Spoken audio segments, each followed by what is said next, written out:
Welcome back to Tomb and Tomb Cryptmaster. We're playing the solitaire game. We have 2 more crypts to plunder.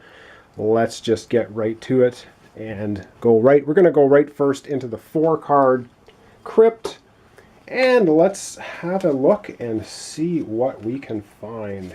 Okay, all right, let me get set up and we'll see if we can clean that crypt out.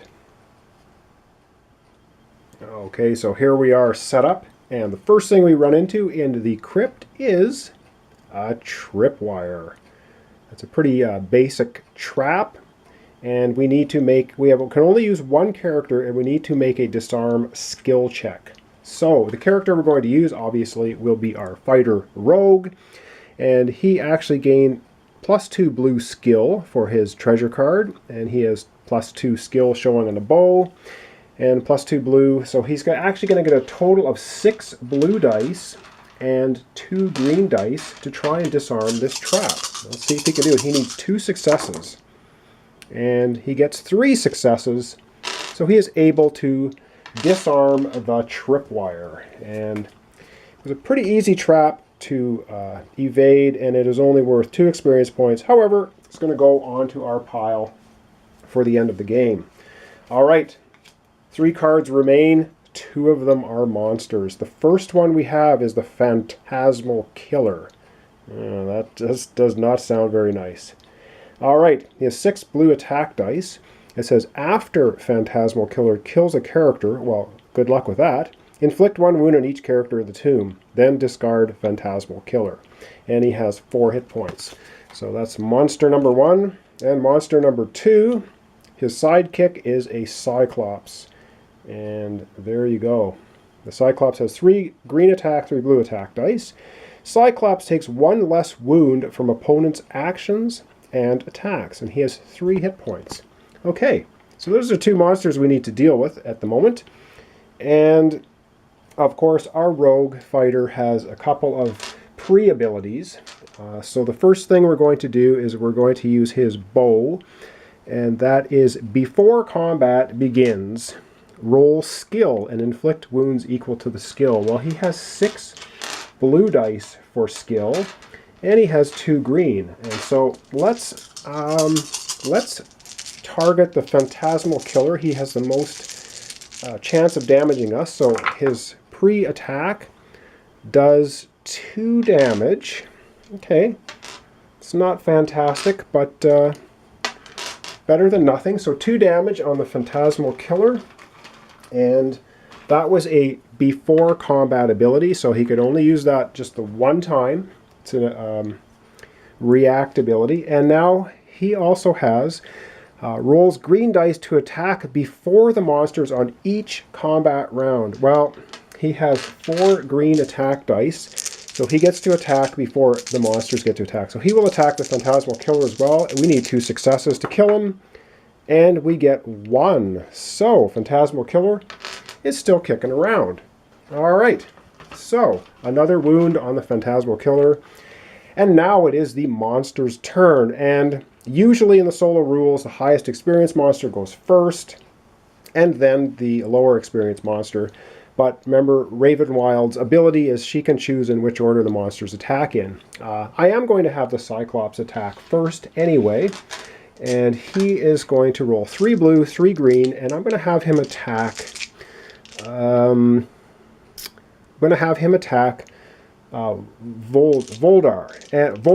And the reason she's going to get 2 extra hit points because there are 2 monsters, and 2 blue attack dice because there are 2 monsters, and that's because of her special armor. So she has a total now of 5 hit points. Cyclops attacks her and does 3 damage. Wow, okay. Till the end of the term. That's not good. She may end up being killed because she only has 3 hit points outside of combat. She has 3 wounds, but she has 5 right now because of the special armor. Now it's time for us to go. And I think I am going to have our... Wow, this is a tough decision. I think I'm going to have... Ravenwild go. She's going to roll her green dice, which she will have 3, 4. She gets 5 green dice. And now she's going to attack the Cyclops. If she gets one hit, she can, or two hits, she can kill the Cyclops. And she only gets one hit, so darn it, that's not going to work because he takes one less wound from opponent's actions. So I'm just saying that is her attack, and that only did one wound, which he negates. So that didn't do anything, so that's her gone. Now the Phantasmal Killer gets to go 2, 4, 6 dice, and he's also, wow. I think I'm going to have him attack the Wizard. And, oh yes, this Wizard, sorry dude, is gone. Anton, annihilated. He can't do much there. He's finished. Alright, so the Phantasmal Killer, and it says when Phantasmal Killer kills a character, inflict one wound on each character in the tomb. So every one of my other characters now must also take one wound. So 4, which doesn't quite kill her, and 1 on each of us. That's nasty. And now we still have our Rogue Fighter to attack, and we have 2 characters that need to go. So I am going to have the Rogue Fighter go and surveil, and he is going to attack, I think, the Phantasmal Killer, just because we want to get rid of that guy as soon as possible. And so for attack dice, he gets 4 green and 2 red. 4 green, 2 red. That's pretty good. And he only needs his 1 hit to kill the Phantasmal Killer. And indeed, he gets lots of hits. Phantasmal Killer is killed. That's going to net us an XP of 4. That goes on to our pile for the end of the game. And now it is the turn of our Cleric Fighter. Now, our Cleric Fighter can do a heal action right now. Try to heal herself so she doesn't die. And is that what we want to do? Yeah, that's what we're going to do. So instead of attacking, she's going to use a heal action during combat to heal herself right now while she's getting beat on. So she gets 1 green, she gets 5 blue because of the bonus from her shield. Oh, and it says before this character is wounded, negate 2 wounds. So, okay, actually I didn't need to do that. I forgot to read the cards. So that was a reactability. So she's negated 2 of the wounds. So she's not going to do a heal. She's going to do an attack instead. And she gets 4 blue attack dice. 5 blue attack dice. Because she gets the bonus for the armor. So I have to try to keep track of all these things. So now she's attacking the Cyclops with 5 blue dice. And she gets 1, 2, 3, 4 hits on the Cyclops. Wow, she actually takes the Cyclops out. Only has 3 hit points. That's worth 5 experience. The Cyclops is killed.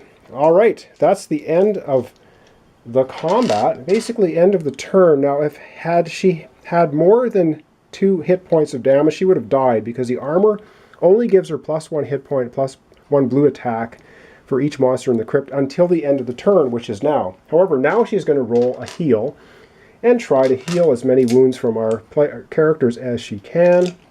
She has 4 blue. Sorry, holiness. She gets 2 blue, 1 green, 1 red, and she gets the bonus 3 blue holiness. So she gets 5 blue, 1 green, 1 red for a heal action. And she heals 1, 2, 3, 4, 5. Wow. Oh, sorry, 6. So she completely heals the party. No problem. It was a good idea to not let her die.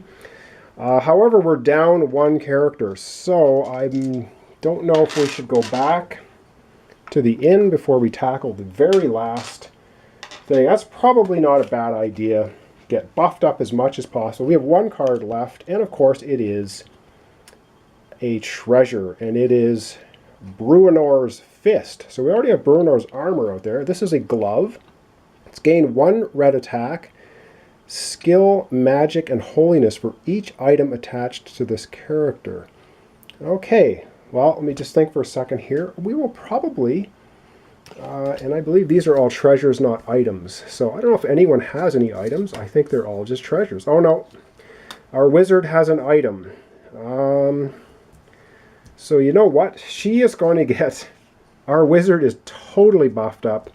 She is going to get also the glove, which is going to give her a +1 red and everything because she has one item attached, the armor. Wow, okay. That is the end of that. Let's head to the inn and recruit one more character and possibly some cards to help us out. Okay, so here we are back at the inn. We're down one adventuring character. So let's recruit one more character randomly out of the inn and see what we get. And we get Brynnigan. Okay, Brynnigan is a cleric fighter, so we have another cleric fighter. It's pretty good. And her abilities, she has 3 blue attack dice, 2 blue and 2 red holiness dice. And she has a battle ability. It says remove 1 wound from 1 friend, then make a holiness check of target number 3 if successful. Brynnigan may take another action this round. That's not bad. And of course, because she's a cleric, we get to draw a spell card. So we will draw, a prayer card, because she's a cleric. So the prayer we get, she comes with Mass Heal. That sounds just what we need for our last crypt. And it says, turn, heal all wounds on your characters. Well, that's a full turn action. It's all you can do is heal all wounds. Not, again, really applicable to the solitaire game because we're the only player. So we're not alternating turns between anyone. However, that's the spell she comes with. Okay, I said we were probably going to do the last 2 crypts, but I lied. I'm going to leave this off here, so join me next time, which will definitely be the end of the game. We have 1 crypt left to clear. I will make sure we finish it in the next episode. So thanks for watching, thanks for subscribing, thanks for liking the videos if you do, and join me next time for the conclusion and see what we're going to do from there. Thanks for watching.